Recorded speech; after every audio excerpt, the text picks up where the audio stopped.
বন্ধুরা সকালের ভাত খাচ্ছি এখন। এই যে দেখো ভাত, কালকের ভাত ছিল, ভাতগুলো এই যে ভাজা করছি, আলু কালো জিরা কাঁচা লঙ্কা এগুলো দিয়ে আর সব দিয়ে আর কি ভাতটা ভাজা করছি করে ওই আমি আর কিছু খাচ্ছি। আর এখন কটা বাজে জানো? এই দেখো ঘড়ির দিকে তাকিয়ে দেখো সকালে ভাত কটা দিয়ে খাচ্ছি, 12:30। আজকে দেরি হয়ে গেছে সকালে ভাত খেতে খেতে। এই 12:30 একটার দিকে বসে দুপুরে ভাত খাই আর আমরা খাচ্ছি সকালের ভাত। কালকে ভাই ওদের আসার কথা ছিল দুপুরে, তো দুপুরে আসতে পারিনি আর আকাশটা খারাপ ছিল, বৃষ্টি হালকা হালকা বৃষ্টি পড়তেছিল, হাওয়া হাওয়া আসছিল। তো আমি ভাইকে না করছি, ভাই এখন আসতে হবে না, তাহলে একটা কাজ কর, বৃষ্টিটা একটু কমুক, মানে হাওয়াটা একটু কমুক, পরে তোরা আয়। তারপর ভাই সন্ধ্যার সময় আসছে, তখন বাজে 6টা।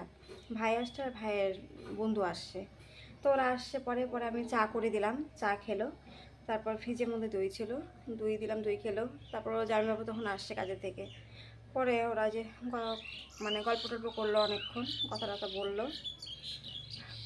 তারপর আমি ভাইদেরকে বললাম যে তাহলে একটা কাজ কর, আমি তো রান্না করে রাখছি, খেয়ে যাবি যাওয়ার সময়। তো ভাই বললো না দিদি, ভাত খাবো না, তুই একটা কাজ কর, তাহলে তরকারিটা দিয়ে দিস আমাকে, টিফিন বাটিতে তরকারি দিয়ে দিস অল্প করে, তাহলেই হবে। তো তারপরে যে গল্প টল্প করলো, কথা টথা বললো টললো, তারপর অনেক মানে ছিল, অনেকক্ষণে ছিল ভাই। ভাইয়া যখন গেছে বাড়িতে তখন বাজে প্রায় 8:30, 8:30 মতো বাজে রাত, তখন ভাইয়ারা গিয়েছে গা। তারপর যে রান্না করছি, কতগুলো ভাত চাল নিয়েছিলাম আমি, ভাতগুলো ছিল, রাতে খেলাম, খেতে দেখি আরও ভাত আছে।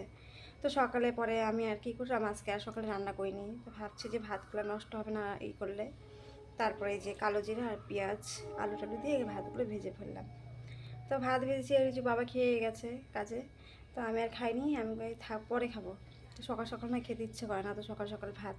তো এই যে কয়েকটা শর্ট ভিডিও টিডিও করলাম, ফেসবুকে কটা রিলস ভিডিও বানালাম। তো এখন এই যে ভাত, রিজুকে বললাম কি রে ভাত খাবি না, কয়টা বাজে এখন? রিজু বলে আনো বাজায় ভাত খাই। দেখো এখন কয়টা বাজে দেখছো, এখন আমরা খেতে বসলাম সকালের ভাত।